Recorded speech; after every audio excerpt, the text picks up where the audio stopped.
ಮಧ್ಯಪ್ರಾಚ್ಯದಲ್ಲಿ ನಡೀತಾ ಇರುವಂತಹ ಯುದ್ಧದ ಪರಿಣಾಮ ಭಾರತದ ಮೇಲೆ ದೊಡ್ಡ ಮಟ್ಟದಲ್ಲಿ ಆಗ್ತಾ ಇರೋದು. ಅದರಲ್ಲೂ ನಮ್ಮ ಆಟೋ ಚಾಲಕರು ಸಮಸ್ಯೆಗೆ ಸಿಲುಕಿದ್ದಾರೆ. ಆಟೋ ಚಾಲಕರಿಗೆ LPG ಸಿಗ್ತಾ ಇಲ್ಲ. ರಾಜ್ಯದ ವಿವಿಧೆಡೆ ಈ ಸಮಸ್ಯೆ ಇದೆ. ರಾತ್ರಿ ಇಡೀ ಕಾಯ್ತಾ ಇದ್ದಾರೆ, ಜಾಗರಣೆ ಮಾಡ್ತಿದ್ದಾರೆ. ಎಲ್ಲೋ ಒಂದು ಕಡೆ ಸಿಗತ್ತೆ ಅನ್ನೋ ಕಾರಣಕ್ಕಾಗಿ ಅಲ್ಲೂ ಹೋಗಿ ಕಾಯ್ತಾ ಇದ್ದಾರೆ, ಕ್ಯೂ ನಿಲ್ತಾ ಇದ್ದಾರೆ. ಪ್ರತಿದಿನ ಬೆಂಗಳೂರಿಗೆ 45 ಮೆಟ್ರಿಕ್ ಟನ್ ಆಟೋ LPG ಅಗತ್ಯ ಇದೆ. ಅಂದರೆ ಬೆಂಗಳೂರಿಗೆ ಸದ್ಯ ಬರ್ತಾ ಇರೋದು 25 ಮೆಟ್ರಿಕ್ ಟನ್ ಮಾತ್ರ. ಕಳೆದೊಂದು ವಾರದಿಂದ 20 ಮೆಟ್ರಿಕ್ ಟನ್ ಆಟೋ LPGಯ ಕೊರತೆಯಾಗಿದೆ. ಸರಬರಾಜು ಕಡಿಮೆಯಾಗಿದೆ. ಇದರ ಪರಿಣಾಮ ಆಟೋ ಚಾಲಕರಿಗೆ LPG ಸಿಗ್ತಾ ಇಲ್ಲ.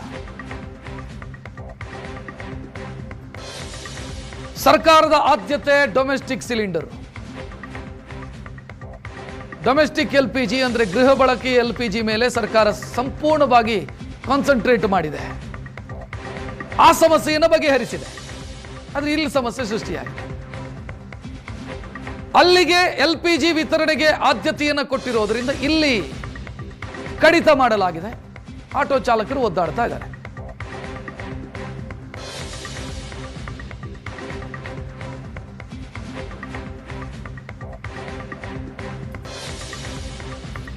ಸರ್ಕಾರಿ ಸ್ವಾಮ್ಯದ ಗ್ಯಾಸ್ ಸ್ಟೇಷನ್ಗಳೇನಿದಾವೆ ಅಲ್ಲಿಗಷ್ಟೇ ಸರಬರಾಜು ಆಗ್ತಿದೆಯಂತೆ. ಅಲ್ಲೂ ಕೂಡ ಬಂದಂತ ಸ್ಟಾಕು ಅತಿ ಬೇಗ ಖಾಲಿ ಆಗುತ್ತೆ. ಖಾಸಗಿ ಗ್ಯಾಸ್ ಸ್ಟೇಷನ್ಗಳಿಗೆ 45% ಮಾತ್ರ, ಅಂದ್ರೆ ಮೊದಲು 100% 100%ದಷ್ಟಿತ್ತು, ಅದನ್ನು 45%ಗೆ ಇಳಿಸಲಾಗಿದೆ. ಇದರ ಪರಿಣಾಮ ಸರ್ಕಾರಿ ಸ್ವಾಮ್ಯದ ಗ್ಯಾಸ್ ಸ್ಟೇಷನ್ಗಳು ಸ್ಟಾಕ್ ಖಾಲಿ ಆಗುತ್ತೆ. ಇಲ್ಲಿ ಸ್ಟಾಕ್ ಇಲ್ಲ. ಆಟೋ ಚಾಲಕರು ರಾತ್ರಿ ಪೂರ್ತಿ ಕಾದ್ರು, ಕಿಲೋಮೀಟರ್ ಗಟ್ಟಲೆ ಕ್ಯೂ ನಿಂತರು. ಕೆಲವರಿಗೆ ಸಿಗತ್ತೆ, ಕೆಲವರಿಗೆ ಸಿಗಲ್ಲ. ಹೆಚ್ಚಿನ ಡೀಟೇಲ್ ನೀಡೋದಕ್ಕೆ ನಮ್ಮ ಪ್ರತಿನಿಧಿ ಮಮತಾ ನೇರ ಸಂಪರ್ಕದಲ್ಲಿ. ಮಮತಾ, ಒಂದು 4-5 ದಿನಗಳ ಹಿಂದೆ ಮುನಿಯಪ್ಪ ಅವರು ಹೇಳಿಕೊಂಡ್ರು, ಗ್ಯಾಸು ಆಟೋ ಗ್ಯಾಸ್ಗೆ ಯಾವ ಸಮಸ್ಯೆನೂ ಇಲ್ಲ, ಮೊದಲಿಗಿಂತ ಜಾಸ್ತಿನೇ ಬರ್ತಿದೆ ಅಂತ. ವಾಸ್ತವ ನೋಡಿದ್ರೆ ಹಿಂಗಾಗಿದೆ. ಏನಾಗಿರೋದೇನು, ಯಾಕೆ ಬರ್ತಿಲ್ಲ ಸ್ಟಾಕು, ಏನಾಗ್ತಿದೆ ಗ್ರೌಂಡಲ್ಲಿ? ರಕ್ಷಿತ್, ಸರ್ಕಾರ ಹೇಳೋದು ಒಂದು, ಆದ್ರೆ ಇಲ್ಲಿರುವಂತಹ ರಿಯಾಲಿಟಿ ನೋಡಿದ್ರೆ ನಮಗೆ ಗೊತ್ತಾಗುತ್ತೆ ಯಾವ ರೀತಿ ಜನ ಅಂದ್ರೆ ಆಟೋ ಚಾಲಕರು ಪರದಾಡ್ತಾ ಇದ್ದಾರೆ ಅಂತ ಹೇಳಿ. ದಿನಕ್ಕೆ ಬೆಂಗಳೂರಿಗೆ 45 ಮೆಟ್ರಿಕ್ ಟನ್ನಷ್ಟು ಏನು ಆಟೋ ಗ್ಯಾಸ್ ಬೇಕಾಗುತ್ತೆ. ಆದರೆ ಈಗ ಸದ್ಯಕ್ಕೆ ಬರ್ತಾ ಇರುವಂಥದ್ದು, ಸಿಗ್ತಾ ಇರುವಂಥದ್ದು ಕೇವಲ 5 ಟನ್ ಮಾತ್ರ, 5 ಮೆಟ್ರಿಕ್ ಟನ್ನಷ್ಟು ಮಾತ್ರ ಏನು ಆಟೋ ಗ್ಯಾಸ್ ಸಿಗ್ತಾ ಇರುವಂಥದ್ದು. ಹಾಗಾಗಿ ಸದ್ಯಕ್ಕೆ ಆಟೋ ಚಾಲಕರು LPG ಗ್ಯಾಸ್ ಸಿಗದೆ ತುಂಬಾ ಪರದಾಡ್ತಾ ಇದ್ದಾರೆ. ಯಾಕಂದರೆ ಒಂದು ಕಡೆ ಗ್ಯಾಸ್ ಏನು ಕಮರ್ಷಿಯಲ್ ಗ್ಯಾಸ್ ಸಿಲಿಂಡರ್ಗೆ ಭಾರಿ ಅಭಾವ ಆಯಿತು. ಅದರ ಜೊತೆಗೆ ಏನು ಗೃಹ ಬಳಕೆಯ ಗ್ಯಾಸ್ಗೂ ಕೂಡ ತೊಂದರೆ ಆಗುತ್ತೆ ಅಂತ ಹೇಳ್ಬಿಟ್ಟು ಜನ ಕೂಡ ಬೇಗನೆ ಬುಕ್ ಮಾಡ್ಕೊಳ್ತಾ ಇದ್ರು. ಆ ನಿಟ್ಟಿನಲ್ಲಿ ಗೃಹ ಬಳಕೆಗೂ ಕೂಡ ಎಲ್ಲೋ ಒಂದು ಕಡೆ ತೊಂದರೆ ಆಗಬಾರ್ದು, ಜೊತೆಗೆ ಕಮರ್ಷಿಯಲ್ಗೂ ಕೂಡ ತೊಂದರೆ ಆಗಬಾರ್ದು ಅನ್ನುವಂತಹ ನಿಟ್ಟಿನಲ್ಲಿ ಅದನ್ನ ಸರಿ ಮಾಡಿಸೋದಿಕ್ಕೆ ಅಂತ ಹೇಳ್ಬಿಟ್ಟು ಆ ಗ್ಯಾಸ್ನ ಪೂರೈಕೆ ಮಾಡ್ತಾ ಇದ್ದಾರೆ.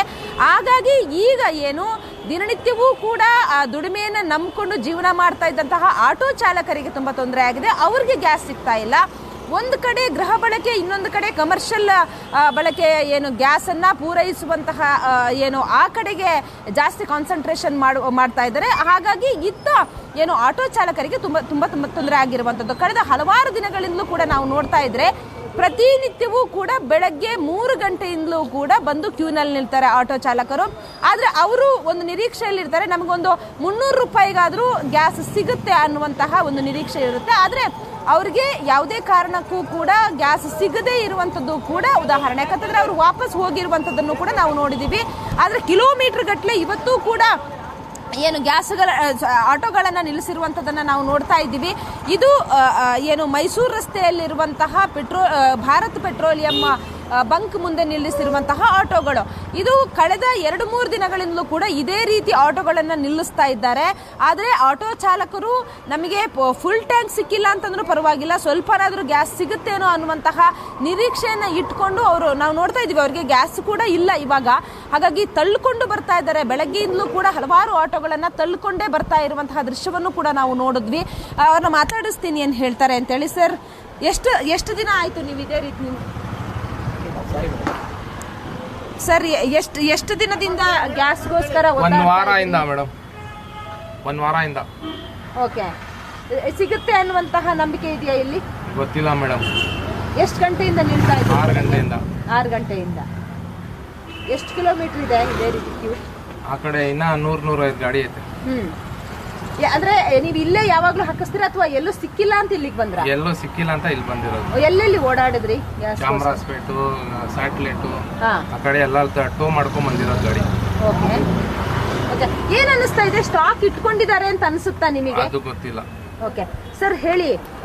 ಏನು ಹೇಳೋದು ಮೇಡಮ್, ನೋಡ್ತಾ ಇದ್ದೀರಾ ಒಂದು 8 ದಿವಸದಿಂದ ಭಾಳ ಕಷ್ಟ ಕೊಡ್ತಾರೆ. ಒಂದು ಕಾರ್ ಅವ್ನು ಯಾರೋ ನಿಂತ್ಕೊಂಡವನ, ಪೆಟ್ರೋಲ್ ಬರ್ತಾ ಇತ್ತಾನೆ, ಲಾರಿ ಯಾವ್ದಾದ್ರು ನಿಂತ್ಕೊಂಡಿದ್ದ, ಡೀಸೆಲ್ ಬರ್ತಾ ಇದೆ, ಇದಕ್ಕೆ ಯಾಕೆ ತೊಂದರೆ ಕೊಡ್ತಾ ಇರೋದು? ಸರ್ಕಾರ ಹೇಳುತ್ತೆ ನಾವು ಪೂರೈಕೆ ಮಾಡ್ತಾ ಇದ್ದೀವಿ. ಒಂದು ಕೆಲಸ ಮಾಡಿ, ನೀವು ಎಲ್ಲ ಬಂಕ್ಗಳು ಹೋಗಿ ಹಗ್ಲಲ್ಲಿ ಹಾಕ್ತಾರೆ, ನೈಟಲ್ಲಿ ಒಂದು ಬಂಕ್ ಆಗಲ್ಲ. ನಾವು ಕಷ್ಟ ಬಿದ್ದು ಇಲ್ಲಿವರೆಗೂ ಬಂದು ತಿರ್ಗಾ ಬೆಳಗ್ಗೆ ಬಂದು ಮನೇಲಿ ಮಲ್ಗೋಕ್ಕಾಗಲ್ಲ, ಬಂದು ತಿರ್ಗಾ 5 ಗಂಟೆ 6 ಗಂಟೆಗೆ ಲೈನಾಗಿ ನಿಂತ್ಕೋಬೇಕು. ಕೊಡೋದು ನಮ್ಮ ಸ್ಟಾಕ್ ಮಾಡೋಕ್ಕೂ ಆಗಲ್ಲ. ಗ್ಯಾಸ್ ಇದು 4 ಕಿಲೋ 5 ಕಿಲೋ ಬಂಕ್ಗಳಲ್ಲಿ ಏನಾದರೂ ಸ್ಟಾಕ್ ಏನು ಗೊತ್ತಿಲ್ಲ. ಅವರು ನನ್ನ ಮೀಟರ್ ಒಂದು ಮಾಡ್ತಾರ, 100 ರೂಪಾಯಿ, 95, 85, ಅವ್ರ ಮನ್ಸಿಗೆ ಹೆಂಗೆ ಬರುತ್ತೆ ಹಂಗೆ ಮಾಡ್ತಾವ್ರೆ. ಕೇವಲ ಈಗ LPG ಅವರಿಗೆ ಮಾತ್ರ, LPG ಮಾತ್ರ ಸಮಸ್ಯೆ. CNG ಸಿಗ್ತಾ ಇದೆ, ಪೆಟ್ರೋಲ್ ಸಿಗ್ತಾ ಇದೆ, ಡೀಸೆಲ್ ಸಿಗ್ತಾ ಇದೆ, ಎಲ್ಲ ಸಿಗ್ತಾ ಇದೆ. ಓಕೆ, ಇದು ರಕ್ಷಿತ್, ನಾವು ಆಟೋ ಚಾಲಕರನ್ನ ಮಾತಾಡಿಸ್ತಾ ಇದ್ದಾಗ ಅವ್ರು ಹೇಳುವಂಥದ್ದು ಕೇವಲ ಇದು ನಮಗೆ ಮಾತ್ರ ಯಾಕೆ ಈ ರೀತಿಯ ಸಮಸ್ಯೆ ಆಗ್ತಾ ಇರುವಂಥದ್ದು ನಿಜಕ್ಕೂ. ಯಾಕಂತಂದ್ರೆ ಬೇರೆ ಎಲ್ಲೂ ಕೂಡ ಅಂದ್ರೆ ಈಗ ಕಾರ್ನವ್ರಿಗೆ ಪೆಟ್ರೋಲ್ ಸಿಗದೆ ಇರುವಂತಹ ಸಮಸ್ಯೆ ಆಗ್ತಾ ಇಲ್ಲ, ಆದ್ರೆ ಆಟೋ ಚಾಲಕರಿಗೆ ಮಾತ್ರ ಯಾಕೆ ಈ ಸಮಸ್ಯೆ ಆಗ್ತಾ ಇದೆ ಅನ್ನುವಂಥದ್ದು. ಅದರಲ್ಲೂ ಕೂಡ LPG ಮಾತ್ರ ಸಿಗ್ತಾ ಇಲ್ಲ. ಇತ್ತ ಏನು ಎಲೆಕ್ಟ್ರಿಕ್ ಗಾಡಿಗಳನ್ನು ಓಡಿಸ್ತಾ ಇರುವವರೆಗೂ ಕೂಡ ಸಮಸ್ಯೆ ಇಲ್ಲ, ಜೊತೆಗೆ CNG ಸಮಸ್ಯೆ ಆಗ್ತಾ ಇಲ್ಲ, ಕೇವಲ LPG ಗ್ಯಾಸ್ ಮಾತ್ರ ಸಮಸ್ಯೆ ಆಗ್ತಾ ಇರುವಂಥದ್ದು. ಬಹುತೇಕ ಈಗಾಗಲೇ ಸಿಲಿಕಾನ್ ಸಿಟಿಯಲ್ಲಿರುವಂತಹ ಪ್ರೈವೇಟ್ ಆಟೋ ಗ್ಯಾಸ್ ಬಂಕ್ಗಳು ಬಂದ್ ಆಗಿವೆ. ಈಗ ಸದ್ಯಕ್ಕೆ ಇರುವಂತಹ ಸರ್ಕಾರಿ ಸ್ವಾಮ್ಯದ ಬಂಕ್ಗಳು ಮಾತ್ರ ಇವಾಗ ಕಾರ್ಯಾಚರಣೆ ಮಾಡ್ತಾ ಇರುವಂತದ್ದು. ಅಲ್ಲಿ ಇವರು ಕಿಲೋಮೀಟರ್ ಗಟ್ಟಲೆ ನಿಂತು ಏನು ಗ್ಯಾಸ್ ಅನ್ನ ಹಾಕಿಸ್ಕೊಳ್ತಾ ಇರುವಂತದ್ದು. ರಕ್ಷಿತ್, ಥ್ಯಾಂಕ್ ಯು ಮಮತಾ ಮಾಹಿತಿಗೆ.